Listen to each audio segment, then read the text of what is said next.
English बोलना कैसे सीखें? मेरे दोस्त अक्सर मेरे से ये सवाल पूछते हैं कि यार कहाँ से शुरुआत करें? क्या ऐसा तरीका अपनाएं कि इंग्लिश में फिक्रे रटने ना पड़े और इंग्लिश बोलनी भी आ जाए? तो मैं कहता हूँ कि यार बहुत आसान है। अगर कुछ सादा से असूल अच्छे से समझ के ज़हन में रखे जाएं और उसके बाद प्रैक्टिस की जाए तो यकीन माने आप इंग्लिश बोल सकते हैं। क्योंकि जान लें, only your conscious speaking will make you a good English speaker. इस बेसिक इंग्लिश स्पीकिंग कोर्स में मैं आपके साथ कुछ ऐसी टेक्निक्स और मेथड शेयर करूंगा कि आइंदा के बाद आपको इंग्लिश बोलने के लिए जुमले याद नहीं करने और ना ही इंग्लिश में जुमलों को रटने की कोई जरूरत है, बल्कि आप खुद इस काबिल हो जाएंगे कि एतमाद के साथ आप खुद बेहतर अंदाज में सेंटेंसेस कंस्ट्रक्ट कर सकेंगे और इंग्लिश बोल सकेंगे। तो मैं चैलेंज से कह सकता हूँ कि ये इंग्लिश स्पीकिंग कोर्स आपकी जिंदगी बदलने वाला है। जैसे जैसे आप इस कोर्स में आगे बढ़ेंगे, यकीन माने आपके लिए चीजें मजीद आसान तर होती चली जाएंगी। Now I know you look very excited, so let's start our discussion without wasting any time. इस फर्स्ट पार्ट में हम लोग मेक के इस्तेमाल से सेंटेंसेस कंस्ट्रक्ट करना सीखेंगे। आप लोग सेंटेंस का फॉर्मेट समझेंगे और उसके बाद मेक से रिलेटेड आप सेंटेंसेस की फॉर्मेशन इजीली कर सकेंगे। अब कुछ के ज़हन में तो ये क्वेश्चन आएगा कि यार हमें तो पता ही नहीं है कि सेंटेंस होता क्या है या सेंटेंस के कंपोनेंट्स क्या होते हैं, उसके इंपॉर्टेंट एलिमेंट्स कौन से हैं। तो आपकी आसानी के लिए बताता चलूं कि मैंने सेंटेंस स्ट्रक्चर के नाम से एक पूरी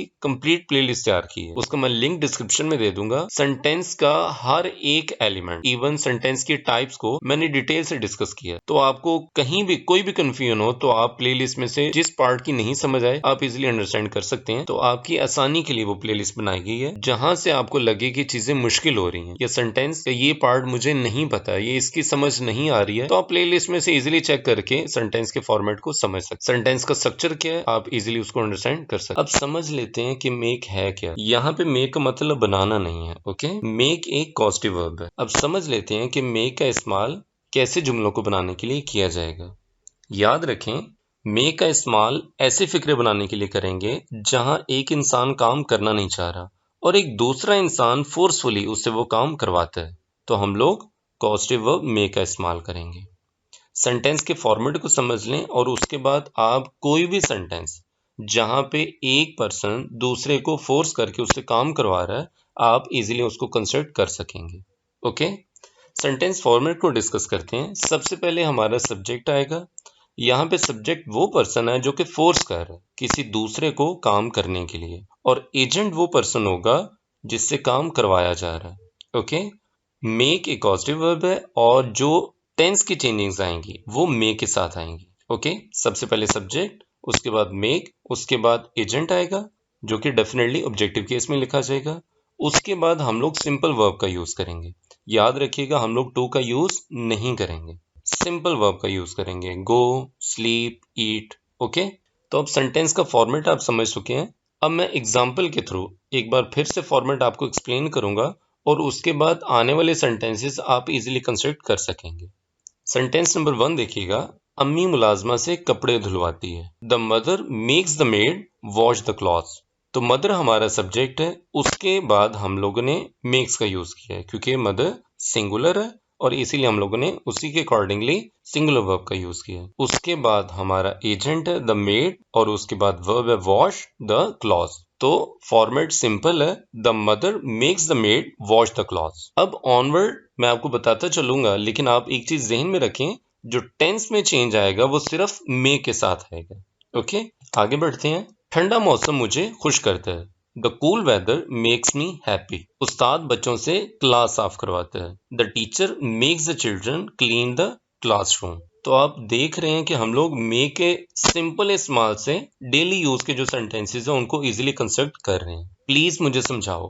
प्लीज मेक मी अंडरस्टैंड। जब भी मैं उदास होता हूँ वो मुझे हंसाती है। She makes me laugh when ever I am down. मेरी अम्मी मेरे हमेशा बाहर जाने से पहले मेरा होमवर्क करवाती है। My mother always makes me do my homework before I go out. अब ये सेंटेंस दिखने में लेंथी लग रहा है, बट उसकी जो फॉर्मेशन है वो बिल्कुल सिंपल है। हम लोगों ने सबसे पहले सब्जेक्ट का यूज किया है, उसके बाद हम लोग मे का यूज किया है, उसके बाद हमारा एजेंट है और उसके बाद हम लोगों ने सिंपल वर्ब यूज किया है। तो my mother always makes me do my homework before I go out. अब नेक्स्ट स्लाइड में हम लोग देखेंगे कि अगर हमें सिंपल प्रेजेंट में नेगेटिव सेंटेंसेस को कंस्ट्रक्ट करना हो तब सेंटेंस के फॉर्मेट में क्या चेंज आएगा। तो सेंटेंस के फॉर्मेट में माइन्यूट सा चेंज आएगा। मैंने आपको पहले बताया था कि हम लोग नेगेटिव बनाना है तो सिंपल प्रेजेंट में हम लोग डू और डज का इस्तेमाल करते हैं और उसके बाद हम लोग मे का यूज करेंगे और एजेंट ऑफ वर्ब। मतलब सिंपल ही रहेगा सिर्फ हम लोगों ने नेगेटिव बनाना है तो सब्जेक्ट के बाद हम लोग डू और डज का इस्तेमाल करेंगे। ओके, मैं तुम्हें रुलाना नहीं चाहता। I don't want to make you cry, मुझे मत हंसाओ। डोंट मेक मी लाफ, मुझे गुस्सा मत दिलाओ। डोंट मेक मी एंग्री, तुम मुझसे वो नहीं करवा सकते जो मैं पसंद नहीं करता। You can not make me do what I don't like. अब नेक्स्ट स्लाइड में हम लोग प्रेजेंट कॉन्टिन्यूस की सूरत में देखेंगे कि फॉर्मेट में क्या चेंज आएगा। जैसा कि मैंने पहले बताया था, हम लोग सिर्फ चेंज करेंगे मे के साथ टेंस का, और इज एम आर का यूज करेंगे सब्जेक्ट के अकॉर्डिंगली, और उसके बाद मेकिंग आ जाएगा।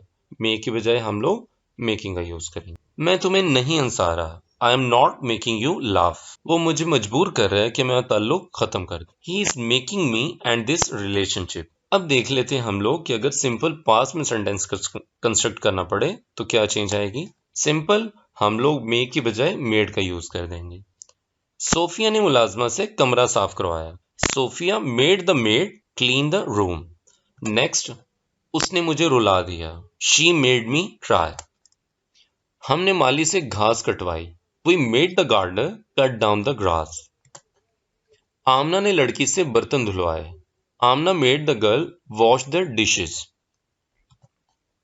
बिलावल के वालिद ने लड़कों से पार्टी के बाद घर की सफाई करवाई। Bilawal's father made the boys clean the house after the party. अब ये सेंटेंस दिखने में मैंने खुद ही लेंथी लिखा है, लेकिन उसकी फॉर्मेशन सेम है। सबसे पहले सब्जेक्ट है, उसके बाद मेड का यूज किया गया, उसके बाद एजेंट है जो कि ऑब्जेक्टिव केस में है, उसके बाद हम लोगों ने वर्ब का यूज किया। Okay, Bilawal's father made the boys clean the house after the party. Amna ने मुझे झूठ बोलने पर मजबूर किया। Amna made me lie. उस्ताद ने बच्चों से काम लिखवाया। The teacher made the children write the class work. उस्ताद ने बच्चों को क्लास के बाद रोका। The teacher made the students stay after class. Khadija ने सोने से पहले अपने बच्चों से उनका होमवर्क करवाया। Khadija made her children do their homework before going to bed. अब यहाँ पे देखें, बेशक सेंटेंस की जो लेंथ है वो बढ़ रही है, लेकिन उसका जो फॉर्मेट है सेंटेंस का वो सेम ही रह रहा है। हम पहले सब्जेक्ट का यूज कर रहे हैं, उसके बाद मेड या मेक। मैंने आपको पहले अर्ज की थी कि हम लोग मे के साथ टेंस की चेंजिंग्स करेंगे, क्योंकि यहाँ पे हमारे पास सिंपल पास्ट है, इसलिए हम लोगों ने मे के बजाय मेड का यूज किया है। उसके बाद एजेंट है जिससे काम करवाया जा रहा है, और उसके बाद हम लोग वर्ब को सिंपल फॉर्म में यूज करेंगे, और बाकी सेंटेंस उसी तरह से चलेगा। अब हम लोग पास्ट कंटिन्यूअस की फॉर्म में देखते हैं कि क्या चेंजिंग्स आएंगी। सिंपली हम लोग वॉज और वर्ब का यूज करेंगे। तो देखिएगा सेंटेंस कैसे बनेगा। मैं उसे समझाने की कोशिश कर रहा था। I was trying to make him understand. मैं उसे खुश करने की कोशिश कर रहा था। I was trying to make him happy. अब देखिएगा सेंटेंस में अगर हमें सिंपल फ्यूचर में सेंटेंस कंस्ट्रक्ट करने हैं, दुकानदार मुलाजिम से कूड़ा उठवाएगा। The shopkeeper will make the servant pick up the trash. मैं तुमसे आज कमरा तैयार करवाऊंगा। I will make you decorate the room today. वो माली से दरख्त लगवाएगा। He will make the gardener plant new trees. तो आप देख सकते हैं कि हम लोगों ने कितनी आसानी के साथ सिर्फ एक पॉजिटिव वर्ब के इस्तेमाल से अपनी डेली लाइफ में, जहां पे एक पर्सन काम करना नहीं चाह रहा और एक दूसरा पर्सन उससे काम करवा रहा है, हम लोग इजीली इन सेंटेंसेस को कंस्ट्रक्ट कर सकते हैं। और ये सेंटेंसेस हम लोग डेली लाइफ में बोलते हैं। जैसा कि अगर मैं यूं कहूं कि मैंने अपने भाई से कमरा साफ करवाया, I made my brother clean the room, तो सिंपल है। हम लोग सिर्फ एक पॉजिटिव वर्ब के इस्तेमाल से डेली लाइफ के सेंटेंसेस को इजीली कंस्ट्रक्ट कर सकते हैं। तो मैं उम्मीद करता हूं कि आपके लिए वीडियो बहुत ही ज़्यादा यूजफुल रही होगी। आप जैसे जैसे आगे बढ़ेंगे आपके लिए स्पीकिंग कोर्स ज़्यादा इंटरेस्टिंग होता चला जाएगा, और आप समझें किस तरह से सादा फॉर्मेट्स के ज़रिए से हम लोग डेली लाइफ की इंग्लिश में जो सेंटेंसेस बोलते हैं उनको हमें रटना नहीं है, बल्कि हम लोग ईजिली उन सेंटेंसेस की फॉर्मेशन कर सकते हैं। तो अगर आपको वीडियो पसंद आई है तो काइंडली मेरे चैनल को सब्सक्राइब करना नहीं भूलें। तो जल्द ही नेक्स्ट पार्ट के साथ मैं हाजिर हूँगा। अपना बहुत सा ख्याल रखिएगा। Thank you so much. Allah Hafiz.